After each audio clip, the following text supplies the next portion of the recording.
Hello दोस्तों, क्या हाल है। तारीख आज 19 जनवरी 2025, दिन संडे रविवार हो गया। हिंदी तिथि पंचमी और षष्ठी दोनों है। और आइए बात करते हैं आज के मुख्य समाचार में देश भर की तमाम बड़ी खबरों पर नजर डालते हैं। देखिए दोस्तों, एक तो आज के दिन भारत के महान वीर सपूत महाराणा प्रताप का देहांत हुआ था 19 जनवरी 1597 को। और आज महाराणा प्रताप की पुण्य तिथि पर उन्हें नमन। ये वो सूरवीर थे दोस्तों जो अपनी 208 किलो की तलवार से लड़ते थे। इनकी महानता को देखकर महाराणा प्रताप की मौत की खबर सुनकर दुश्मन अकबर भी रो पड़ा था। भारत के ऐसे महान वीर को नमन। और महाराणा प्रताप की पुण्य तिथि पर अब हर साल चेतक मेला भी लगेगा उदयपुर हल्दी घाटी में। और वहीं दोस्तों आज हमारे देश में एनडीआरएफ का स्थापना दिवस भी मनाया जाता है हर साल 19 जनवरी को। एनडीआरएफ यानी राष्ट्रीय आपदा प्रतिक्रिया बल के जो जवान हैं, देश में आपदा या संकट के समय लोगों को रेस्क्यू करते हैं। 2006 से इसकी शुरुआत हुई थी। चलिए आगे बढ़ते हैं अपन खबरों में। देखिए, प्रधानमंत्री नरेंद्र मोदी आज आकाशवाणी पर मन की बात कार्यक्रम में देश विदेश के लोगों के साथ अपने विचार साझा करेंगे। और ये इस साल 2025 का पहला मन की बात का कार्यक्रम भी होगा। वैसे तो ये कार्यक्रम हर महीने के अंतिम रविवार को होता है, लेकिन क्योंकि इस महीने लास्ट संडे को गणतंत्र दिवस आ रहा 26 जनवरी है ना, तो इसी वजह से आज ही ये मन की बात का कार्यक्रम होगा। और वहीं खबर है दोस्तों, लोकसभा अध्यक्ष भी आज 20 जनवरी को बिहार पटना में 85वें अखिल भारतीय पीठासीन अधिकारी सम्मेलन का उद्घाटन करेंगे। चलिए अगली बड़ी अच्छी खबर देखिए, ईपीएफओ से जुड़ी सभी पीएफ सदस्यों के लिए कंपनी के दखल के बिना भी संभव हो पाएगा अब ये काम। और इसके तहत दोस्तों एक तो ईपीएफओ से पैसा निकालना भी आसान होगा। दरअसल ईपीएफओ की तरफ से अपने पीएफ खाताधारकों को सदस्यों को बड़ी राहत दी गई है। पहला तो ये कि अब खुद ही आप अपनी पर्सनल जानकारी में सुधार कर पाएंगे, यानी कि अपडेट कर पाएंगे। लगभग 7.5 करोड़ से भी ज्यादा पीएफ खाताधारक सदस्य अब नियोक्ता के बिना भी, मतलब आप अपनी कंपनी के बिना किसी सत्यापन के भी अपने नाम और जन्म तिथि जैसी व्यक्तिगत जानकारी को ऑनलाइन बदल पाएंगे। ईपीएफओ के पोर्टल पर ही ये सुविधा शुरू कर दी गई है। आप अपने नाम और डेट ऑफ बर्थ में चेंज कर पाएंगे और इसके लिए एम्प्लॉयर की परमिशन लेने की कोई जरूरत नहीं होगी। ठीक है। इसके अलावा दोस्तों अगर आप अपनी जॉब चेंज करते हैं, नौकरी बदलते हैं, तो उसके लिए भी ईपीएफओ की तरफ से नियमों को आसान कर दिया गया है। दरअसल ईपीएफओ ने पीएफ खाता ट्रांसफर नियमों को सरल बनाया है, जिससे कि नौकरी बदलने पर अब आपका पीएफ खाता आसानी से दूसरी कंपनी में ट्रांसफर हो पाएगा।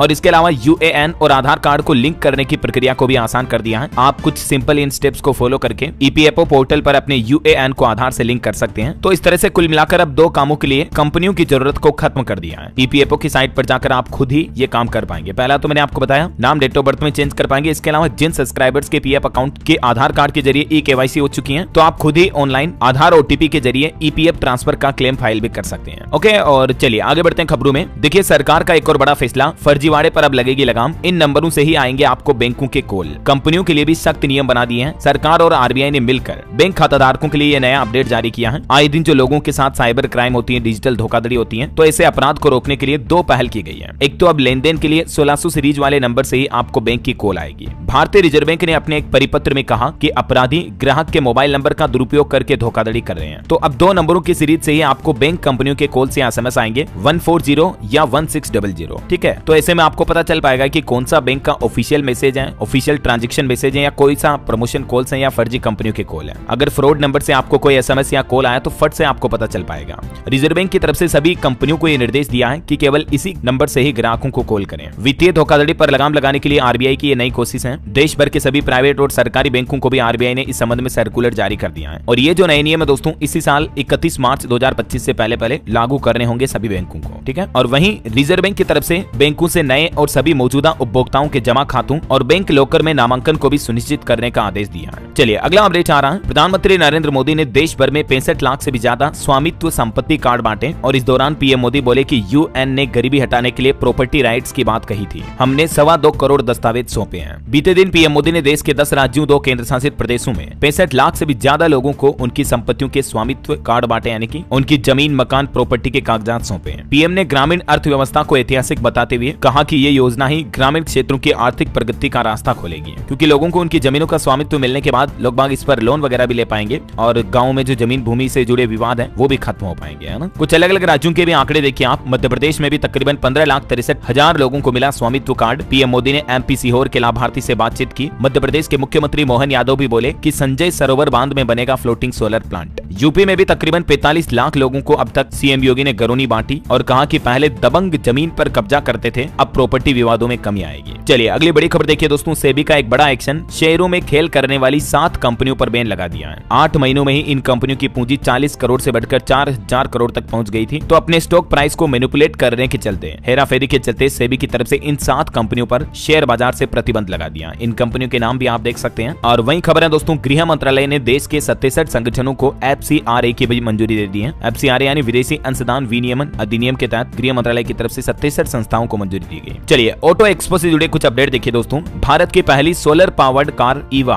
3.25 लाख रुपए में लॉन्च हुई। इसके अलावा कुछ फ्लाइंग कारें भी पेश की कंपनियों ने। विनफास्ट की 2 इलेक्ट्रिक SUV के साथ भारत में एंट्री हुई। Maharashtra Pune based startup company Vayve mobility ने ऑटो एक्सपो में ये भारत की पहली सोलर पावर से चलने वाली कार ईवा लॉन्च की है। ये एक छोटी कार है, इसमें 2 व्यक्ति और एक बच्चा बैठ सकता है। कंपनी का दावा है कि एक बार चार्ज करने पर 250 किलोमीटर तक की रेंज मिलेगी। इसके अलावा विनफास्ट VF7 और VF6 इलेक्ट्रिक SUV भी रिवील हुई, जो कि फुल चार्ज करने पर 450 किलोमीटर तक की रेंज देगी। इसी साल सितंबर में ये लॉन्च हो सकती है। और वहीं दोस्तों वोल्वो कंपनी ने एक नई बस भी लॉन्च की 9600। इस बस का फेसलिफ्ट मॉडल पेश किया। ये अगस्त 2025 तक लॉन्च हो सकती है। और किया कंपनी ने भी एक नई EV रिवील की EV6, जिसमें आपको 650 किलोमीटर तक की रेंज मिलेगी। कंपनी का दावा है कि मात्र 18 मिनट में ये कार 80% तक चार्ज हो जाएगी। मार्च में इस कार की लॉन्चिंग की संभावना है। और किया कार्निवल का हाई लिमोसिन एडिशन भी लॉन्च हुआ। 2 व्हीलर में होंडा एक्टिवा E और होंडा QC1 भी लॉन्च हुआ। इनकी कीमत 90,000 से शुरू है, जो कि फुल चार्ज करने पर 102 किलोमीटर तक की रेंज देगी। ओला S1 से इनका मुकाबला होगा। कुल मिलाकर भारत मोबिलिटी एक्सपो में 34 कंपनियां शामिल हुई। मारुति सुजुकी ने भी अपनी पहली EV रिवील की थी, मैंने आपको कल ही बताया था ना। चलिए अगली बड़ी खबर देखिए। दिल्ली में सभी तरह की हवा में उड़ने वाली चीजों पर प्रतिबंध लग चुका है। फ्लाइट्स के लिए भी कुछ नए नियम तय किए गए। दरअसल आने वाले गणतंत्र दिवस समारोह के मद्देनजर दिल्ली पुलिस की तरफ से सुरक्षा इंतजाम के तहत ये कई नए नियम लागू किए हैं, जैसे पैराग्लाइडिंग हो गया, ड्रोन वगैरह सभी हवा में उड़ने वाली चीजों पर 18 जनवरी से लेकर 1 फरवरी तक प्रतिबंध लागू रहेगा। इन नियमों का पालन न करने वालों पर कानूनी कार्रवाई भी की जाएगी। दिल्ली के पुलिस कमिश्नर की तरफ से यह नया आदेश जारी किया गया। लगभग 15 दिनों तक हवाई कर्फ्यू रहेगा दिल्ली में। जरा से आपने गलती की तो आपकी जेब ढीली हो सकती है या फिर जेल भी हो सकती है, ठीक है। और इसके अलावा दोस्तों दिल्ली के सभी स्कूलों में ऑफलाइन क्लास भी फिर से शुरू करने के आदेश जारी कर दिए हैं, क्योंकि अब धीरे धीरे प्रदूषण कम हो रहा है दिल्ली में। इतने दिन तो ऑनलाइन और हाइब्रिड मोड पर क्लासेस चल रही थी, तो अब दिल्ली के सभी स्कूल चाहे तो ऑफलाइन क्लासेस शुरू कर पाएंगे कल सोमवार से ही। चलिए अगली खबर देखिए। पाकिस्तान से आई सीमा हैदर के पहले पति गुलाम ने अब भारत सरकार से गुहार लगाई मदद की, बच्चों की कस्टडी भी मांगी है। वहीं यूपी बोर्ड एग्जाम पर अपडेट आ रहा। परीक्षार्थियों के लिए उत्तर प्रदेश के हर जिले में खुलेंगे काउंसलिंग सेंटर। अगले 1 सप्ताह में ये सेंटर खोलने के निर्देश दिए हैं और इन सेंटर पर जाकर विद्यार्थी अपने बोर्ड एग्जाम से जुड़ी किसी भी समस्या या शंका का समाधान पा सकेंगे। चलिए खबर है दोस्तों, घरेलू मोबिलिटी का आकार साल 2030 तक भारत में $600 अरब का हो जाएगा।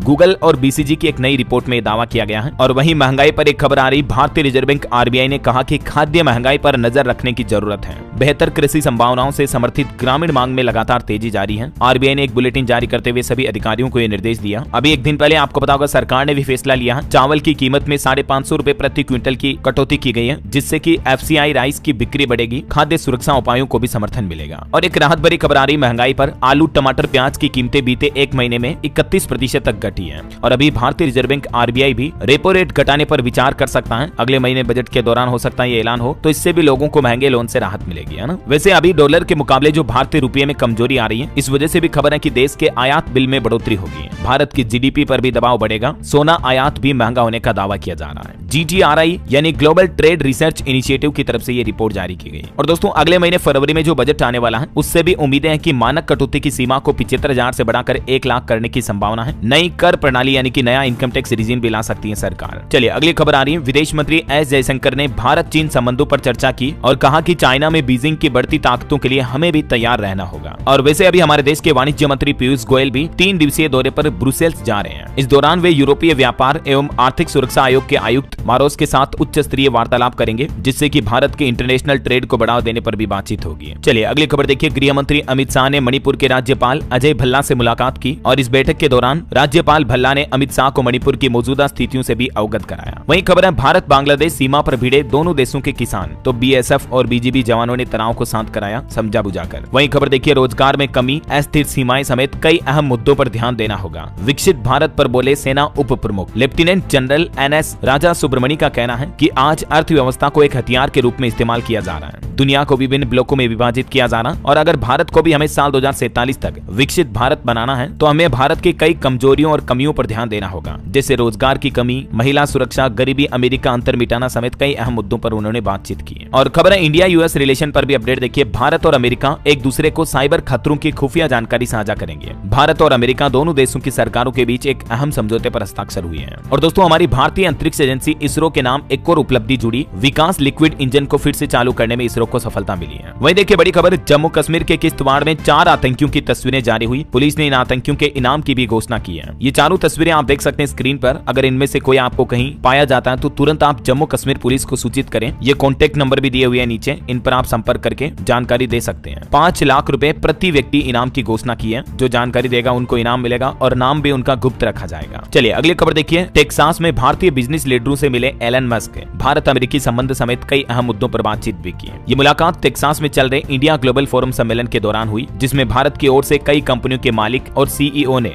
न केवल एलन मस्क से मुलाकात की बल्कि भारत में टेक्नोलॉजी, इनोवेशन और अन्य अहम मुद्दों पर भी चर्चा की। और एक बड़ी खबर देखिए, जम्मू कश्मीर में जो आजकल रहस्यमय बीमारी फैल रही है उससे अब पर्दा उठ पाएगा, क्योंकि केंद्र सरकार के गृह मंत्रालय ने अंतर मंत्रालयी टीम के गठन का आदेश दिया है। आजकल जम्मू कश्मीर के राजौरी जिले में एक रहस्यमय बीमारी फैल रही है, जिसमें अब तक 16 लोगों की जान जा चुकी है पिछले 45 दिनों में। तो अब इस बीमारी की फोरेंसिक जांच के लिए सरकार की तरफ से टीम का भी गठन किया है और आज 19 जनवरी को ये केंद्रीय टीम जम्मू का दौरा करेगी, है ना। एक ही परिवार में 5 बच्चों की भी मौत हो गई इस बीमारी की वजह से। और दोस्तों प्राइवेट सेक्टर में जॉब को लेकर भी एक बड़ी खबर आ रही। भारत की 5 IT कंपनियों ने 3 महीनों में ही 2500 से ज्यादा कर्मचारियों को जॉब से निकाल दिया। सबसे ज्यादा TCS और टेक महिंद्रा कंपनियों में कर्मचारियों की संख्या में कमी आई है। वहीं भारत में इंटरनेट यूजर्स को लेकर भी एक रिपोर्ट आ रही है। देश में 98% लोग लोकल भाषा में इंटरनेट यूज करते हैं। हर रोज औसतन प्रति व्यक्ति 94 मिनट ऑनलाइन इंटरनेट पर बिताते हैं और इस साल 2025 में भारत में इंटरनेट यूजर्स की संख्या बढ़कर 90 करोड़ के पार पहुंच जाएगी। बहरहाल अभी तो कुछ और महत्वपूर्ण और काम की खबरें देखेंगे दोस्तों अपन, लेकिन फिलहाल वक्त तो चला है आज के ताजा मौसम समाचार जानने का।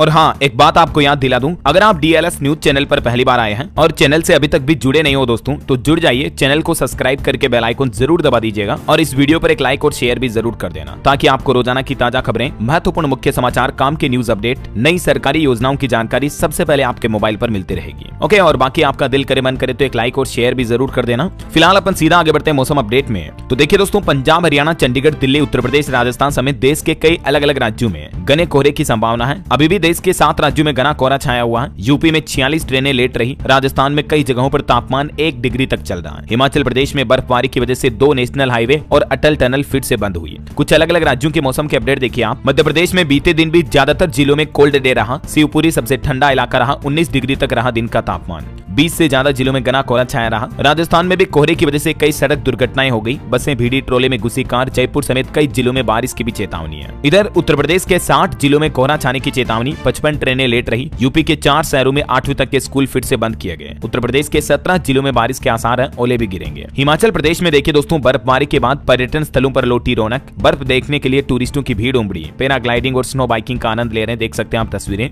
वहीं इधर पंजाब में भी 11 जिलों में शीतलहर की चेतावनी। 10 जिलों में कोहरे का भी अलर्ट है। अगले 48 घंटे मौसम सामान्य रहेगा। बाकी पंजाब में 21 जनवरी को फिर से बारिश की भी संभावना है। वैसे हिमाचल में भी मौसम विभाग का कहना है कि 21 जनवरी के बाद बर्फबारी और ज्यादा बढ़ेगी। 23 तारीख को हेवी स्नोफॉल होगा। 2 दिन और 4 जिलों में कोहरे की भी चेतावनी है। और भी दोस्तों अगले 24 घंटों के दौरान मौसम की संभावित गतिविधियां क्या रह सकती हैं, 21-22 जनवरी तक का मौसम अपडेट आप देख सकते हैं स्क्रीन पर। चलिए मौसम के बाद अब अपन आज के सराफा बाजार पर नजर डाल लेते हैं। देखिए इस सप्ताह सोने चांदी में तेजी रही। सोना 1221 रुपए बढ़कर 79,239 रुपए प्रति 10 ग्राम पहुंच चुका है, जबकि चांदी भी लगभग 550 रुपए महंगी हुई इस सप्ताह और चांदी का रेट अभी 90,820 रुपए प्रति किलो बिक रहा है। चलिए कुछ मार्केट अपडेट देखते हैं। देखिए कोटक महिंद्रा बैंक के तिमाही नतीजों में प्रॉफिट 10% तक बढ़ा। नेट इंटरेस्ट इनकम में भी उछाल देखा गया। निवेशकों के लिए खबर है 22 जनवरी से खुलेगा data water and infra solutions का IPO। 24 जनवरी तक आप इसमें निवेश कर पाएंगे। और वहीं दोस्तों भारत के ग्रोथ पर भी एक रिपोर्ट आ रही है कि साल 2025 में भारत की ग्रोथ रेट सबसे ज्यादा 6.5% तक रहेगी, जबकि IMF यानी इंटरनेशनल मॉनेटरी फंड ने हमारे पड़ोसी देश पाकिस्तान के लिए ये ग्रोथ रेट का अनुमान सिर्फ 3% ही जताया है और दुनिया भर की विकास दर भी 3.3% तक ही रहेगी।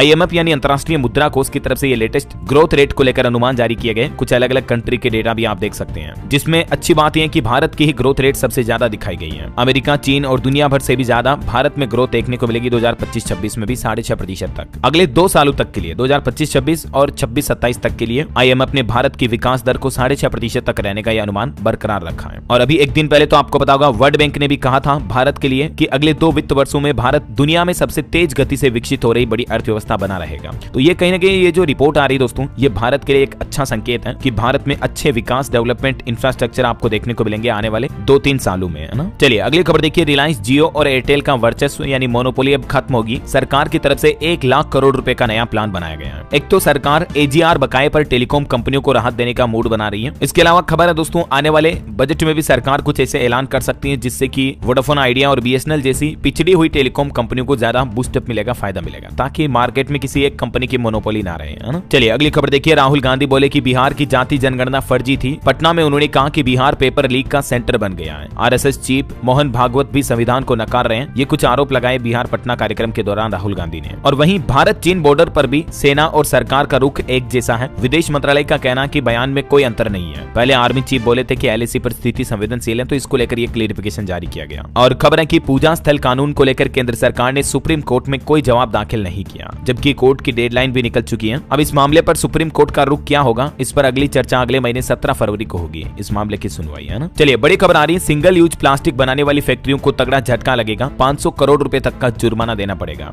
हरियाणा के अंदर ये प्रतिबंध लगाने का प्लान कर रही है सरकार। नियमों का उल्लंघन करने पर फैक्ट्रियों को बंद किया जाएगा, दुकानों का लाइसेंस भी रद्द किया जाएगा। हरियाणा राज्य में सिंगल यूज प्लास्टिक पर सख्ती से प्रतिबंध लगाने के लिए ये सरकार की तरफ से कुछ नए दिशा निर्देश जारी किए हैं, है ना। चलिए अगला अपडेट देखिए। बॉलीवुड एक्टर सैफ अली खान पर जो हमला हुआ था अभी 2 दिन पहले, तो अब पुलिस को उनके घर से एक चाकू का टुकड़ा भी मिला है। बताया जा रहा है कि ये वही चाकू जिससे अभिनेता पर हमला किया गया।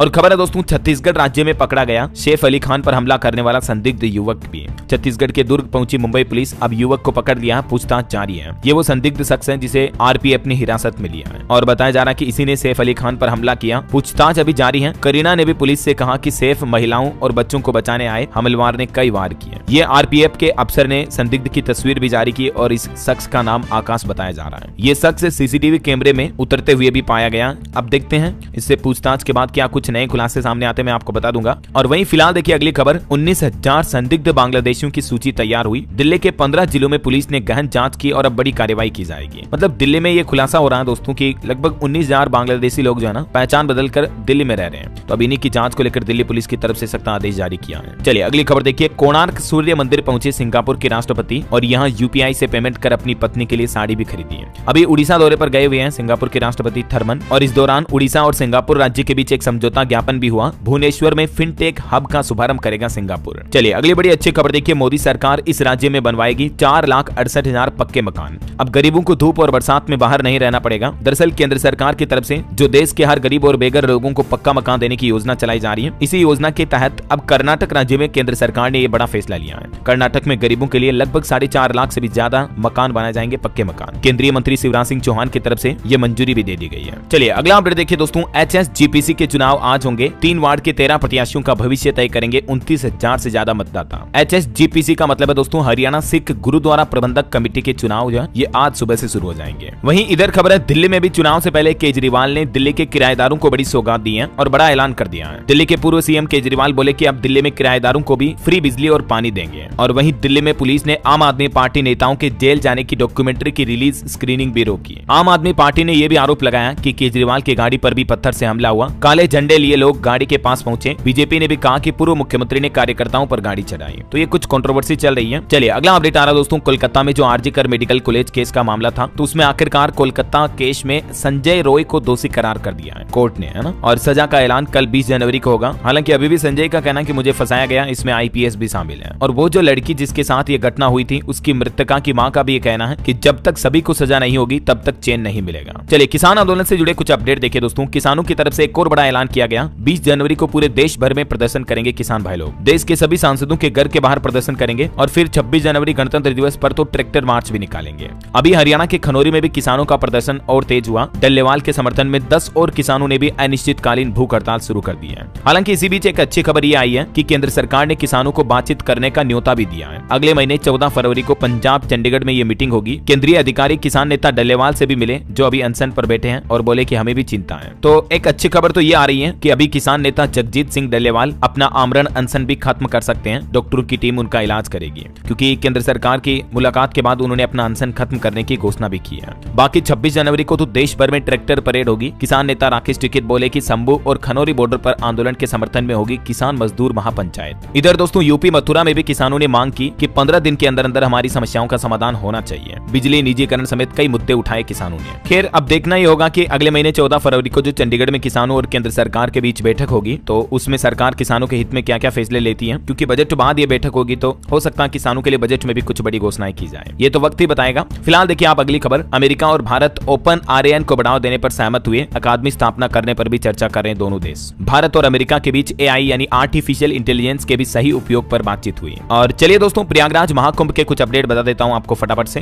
देखिए, जम्मू कश्मीर से प्रयागराज के लिए बस सेवा शुरू हुई। इसकी टाइमिंग और किराया वगैरह कितना होगा, जानकारी आप देख लीजिएगा। इसके अलावा हमारे देश के रक्षा मंत्री राजनाथ सिंह भी प्रयागराज महाकुंभ पहुंचे, यहाँ संगम में डुबकी भी लगाई। वैदिक मंत्रों के बीच इन्होंने स्नान किया, साथ में मंत्री नंदी भी रहे। और खबर है महाकुंभ में 22 जनवरी को मंत्रिमंडल की बैठक भी हो सकती है, जिसमें कई अहम मामलों पर चर्चा होगी। और इस बार तो महाकुंभ में एक नया इतिहास भी रचा जाएगा। आर्टिफिशियल इंटेलिजेंस से हो रहा दुनिया का सबसे बड़ा हेड काउंट भी, मतलब AI कैमरों के जरिए एक एक श्रद्धालु की गिनती की जा रही है। इस तकनीक से 95% तक का सटीक अनुमान लगाया जा सकेगा। महाकुंभ में आने वाले श्रद्धालुओं की संख्या का अनुमान 45 करोड़ तक है। और खबर है दोस्तों, महाकुंभ में 20 जनवरी को पहुंचेंगे कुमार विश्वास भी। परेड ग्राउंड के गंगा पांडाल को देंगे अपने राम भजनों की प्रस्तुति। वहीं पाकिस्तानी मीडिया ने भी महाकुंभ की कवरेज करते हुए कहा, दुनिया का सबसे बड़ा आयोजन है ये महाकुंभ। विदेशी अखबारों में भी महाकुंभ के चर्चे देखने को मिल रहे हैं। और महाकुंभ में 12 ज्योतिर्लिंगों की अनोखी दुनिया, 5.5 करोड़ रुद्राक्ष के शिवलिंग भी बनाए गए हैं। 11,000 त्रिशूल से शिवमय हुआ माहौल। और खबर है महाकुंभ में एक नागा साधु ने यूट्यूबर का सिर भी फोड़ दिया। सुंदरी मोनालिसा ने भी प्रयागराज छोड़ा। 22 जनवरी को योगी कैबिनेट की बैठक भी होगी। और अभी महाकुंभ में मोरारी बापू की श्री राम कथा का भी प्रारंभ हो चुका है। 18 से 26 जनवरी तक चलेगा ये कार्यक्रम। और दोस्तों, महाकुंभ में कुल कारोबार 2 लाख करोड़ रुपए तक का होने का अनुमान जताया जा रहा, मतलब इतना बिजनेस होगा। 40 करोड़ श्रद्धालुओं के आने से 10 लाख लोगों को रोजगार भी मिलेगा,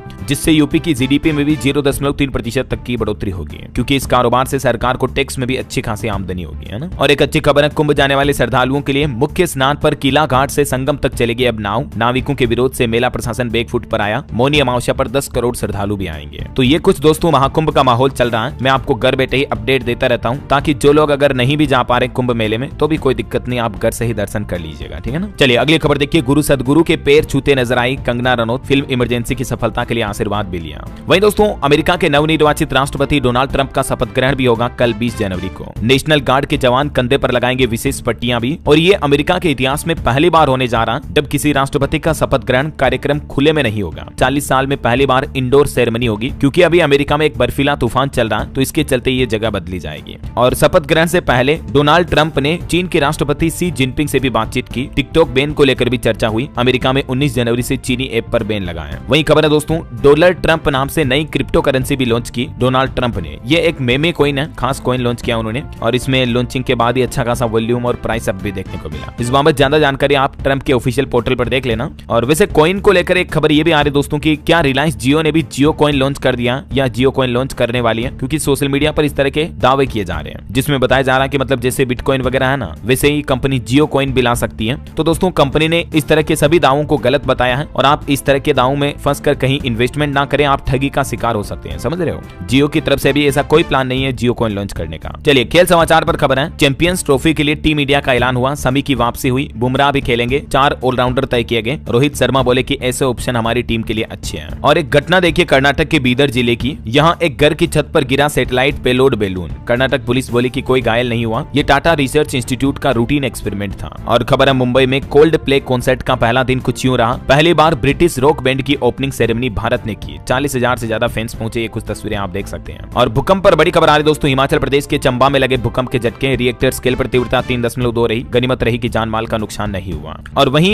एक खबर देखिए दोस्तों, अभी हाल ही में जो पाकिस्तान ने एक स्वदेशी सैटेलाइट लॉन्च किया था, तो इस सैटेलाइट का अभी सोशल मीडिया पर काफी मीम के जरिए मजाक बनाया जा रहा है। लोग तस्वीर शेयर करके बोल रहे हैं कि ये तो पानी की टंकी है। ये देख सकते हैं आप, ट्विटर वगैरह पर काफी इस तरह के मीम्स बनाए जा रहे हैं। चलिए अगला अपडेट देखिए आप, उत्तराखंड में यूनिफॉर्म सिविल कोड नियमावली लागू करने की तैयारी कर चुकी है सरकार। अब कल 20 तारीख को उत्तराखंड के मुख्यमंत्री पुष्कर सिंह धामी सरकार की कैबिनेट बैठक होगी, और इसी महीने यूसीसी कानून लागू करने का आदेश भी जारी होगा। वहीं खबर देखिए, राजस्थान में नर्सेज एसोसिएशन का अनिश्चितकालीन धरना समाप्त हुआ। गजेंद्र सिंह शेखावत ने सुनी लोगों की मांगे भी। झारखंड में देखिए, पुलिस इंस्पेक्टर पद पर प्रमोशन में आरक्षण के आदेश पर रोक लगा दी है। हाईकोर्ट ने सरकार से जवाब भी मांगा। और वहीं खबर है 20 जनवरी को जम्मू कश्मीर के मुख्यमंत्री उमर अब्दुल्ला की कैबिनेट बैठक होगी, जिसमें जम्मू कश्मीर आबकारी नीति समेत कई प्रस्तावों पर मुहर लग सकती है। और बिहार से एक बड़ा खुलासा सामने आ रहा कि प्रधानमंत्री जन औषधि केंद्रों की दवाओं में गड़बड़ी पाई गई। बिहार से पीएम और गृह मंत्री तक भी ये रिपोर्ट पहुंच चुकी है। देखिए मतलब लोगों को सस्ती दवाओं के नाम पर भी धोखाधड़ी का शिकार बनाया जा रहा है। वहीं खबर देखिए, हरियाणा में एक नया आदेश जारी हुआ। भ्रष्ट पटवारियों की अब खेर नहीं। 370 ऐसे पटवारियों की लिस्ट भी जारी हुई है जो कि भ्रष्टाचार कर रहे, रिश्वत वगैरह ले रहे हैं, उन पर अब सख्त कार्रवाई की जाएगी। हिमाचल प्रदेश के लोगों के लिए भी एक खुशखबरी है दोस्तों, राशन डिपो में फरवरी से मिलेगा सरसों का तेल भी। मुख्यमंत्री के ऑफिस तक भी आदेश की फाइल पहुंच चुकी है। चलिए कुछ और स्टेट न्यूज अपडेट देख लेते हैं फटाफट से। देखिए, राजस्थान जयपुर में एजुकेशन समिट में AI और तकनीक पर मंथन होगा। 20 से 24 जनवरी तक जयपुर में जुटेंगे दुनिया भर के 500 से ज्यादा स्पीकर्स। वहीं राजस्थान में स्कूलों स्कूलों में अब सूर्य नमस्कार करवाना भी अनिवार्य होगा। अधिकारियों को महीने में 4 दिन गाँव में रुकने के भी निर्देश दिए हैं। राजस्थान के शिक्षा एवं पंचायती मंत्री मदन दिलावर की तरफ से महत्वपूर्ण निर्देश जारी किए गए। और खबर देखिए, मध्य प्रदेश के शिवपुरी में गौ माता को राष्ट्र माता बनाने की फिर से मांग की गई। 51 किलो गंगाजल के साथ हरिद्वार से उज्जैन तक 910 किलोमीटर की पदयात्रा पर निकला एक युवक अपनी इस अनूठी मांग को लेकर। खबर है छत्तीसगढ़ में बायोफ्यूल विकास प्राधिकरण की नई पहल देखिए, प्रदेश के 6 नगर निगमों के ठोस अपशिष्ट से बनाई जाएगी बायोगैस। वहीं देखिए उत्तर प्रदेश में अब चांद छाप यूरिया नहीं मिलेगी। कानपुर की सबसे बड़ी फैक्ट्री बंद हुई। 2000 कर्मचारियों की नौकरी भी छिन गई। फिर कर्मचारियों ने प्रदर्शन भी किया। और वहीं यूपी में देखिए 23 से 27 जनवरी तक चलेगा Uttar Pradesh international trade expo का आयोजन होगा। 300 से ज्यादा राष्ट्रीय और अंतर्राष्ट्रीय ब्रांड हिस्सा लेंगे। 2 लाख लोग एकत्र होंगे। देख सकते हैं आप इसके बारे में ज्यादा जानकारी भी। वहीं खबर देखिए, बिहार में 9 मार्च को पटना में होगा बदलो बिहार महाजुटान का आयोजन। मुंगेर में भाकपा माले के महासचिव की तरफ से घोषणा की गई। और दोस्तों झारखंड से एक बड़ा खुलासा सामने आ रहा कि 3 महीने में एटीएम बदलकर 14 लोगों के साथ ठगी की गई। झारखंड के रांची शहर की यह घटना है। 7 एटीएम सबसे खतरनाक है, तो आप सावधान रहें। अब तक 22 लाख रुपए की ठगी हो चुकी है। और झारखंड में जेएसएससी सीजीएल पेपर लीक पर भी सीआईडी को कुछ ठोस सबूत मिले हैं। परीक्षा से पहले रात 10:57 पर ही आंसर मिल गए थे। सबूतों की अब फोरेंसिक जांच भी की जा रही है। वैसे मौसम विभाग का भी कहना है कि झारखंड में बर्फीली हवाओं का असर जारी रहेगा। 21 जनवरी के बाद फिर से हाड़ कंपाने वाली ठंड पड़ेगी। इधर हरियाणा पटवारी एसोसिएशन ने इमरजेंसी मीटिंग बुलाई। राज्य में 370 भ्रष्ट पटवारियों की लिस्ट के बाद हरियाणा के मुख्यमंत्री नायब सिंह सैनी की तरफ से यह बड़ा फैसला लिया गया।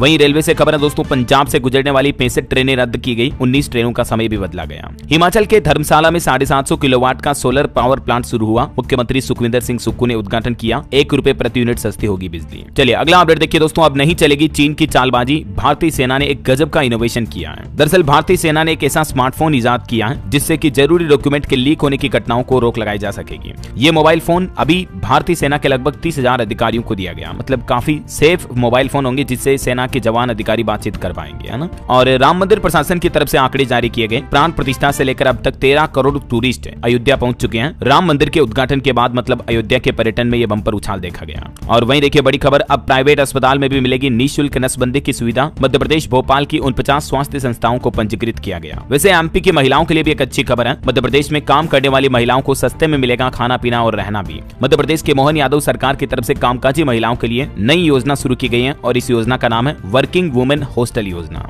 ओके, और चलिए कुछ एजुकेशनल अपडेट्स देख लेते हैं दोस्तों। देखिए उत्तराखंड के सरकारी टीचरों के लिए नया फरमान जारी हुआ। माध्यमिक शिक्षा निदेशक के इस आदेश के बाद हड़कंप समझ गया है। दरअसल नए आदेश के मुताबिक अब सुगम अटल उत्कृष्ट विद्यालयों में चयनित शिक्षकों की सेवा को अब दुर्गम नहीं माना जाएगा। देख सकते हैं आप ये ऑर्डर भी। खबर है एसएससी सीजीएल का एडिशनल रिजल्ट भी जारी हुआ। और सरकारी नौकरी पर एक अपडेट है। एसबीआई में 600 पदों पर भर्ती के लिए आवेदन की तारीख बढ़ी। अब आप 19 जनवरी तक अप्लाई कर पाएंगे, मतलब लास्ट डेट आज हो रहे हैं, ठीक है। और बिहार में देखिए बीपीएससी अभ्यर्थियों को राहुल गांधी ने भरोसा दिया। वहीं मध्य प्रदेश में निकली शिक्षकों की 10,000 से भी ज्यादा नौकरियां। इसमें 28 जनवरी से आवेदन शुरू होंगे। अंतिम तिथि रहेगी 11 फरवरी। मध्य प्रदेश कर्मचारी चयन मंडल की तरफ से रिक्रूटमेंट निकाली गई है। ओके, और दोस्तों अंतर्राष्ट्रीय न्यूज पर कुछ अपडेट देखिए आप। आखिरकार इजरायल और हमास के बीच सीज फायर समझौता हो चुका है, जो कि आज रविवार से ही लागू होगा। इजरायल कैबिनेट ने भी हमास से सीज फायर को मंजूरी दी। पहले फेज में हमास 33 बंधकों को रिहा करेगा। इसके बदले 1904 फिलिस्तीनियों की भी रिहाई की जाएगी। वहीं खबर है ईरान के सुप्रीम कोर्ट में देखिए गोलीबारी की घटना हुई जिसमें 2 जजों की जांच चलेगी। इन जजों को ज्यादा फांसी की सजा सुनाने के चलते हैंगमैन कहा जाता था, तो एक आरोपी ने इन जजों को ही मार दिया। और खबर है नाइजीरिया को मिला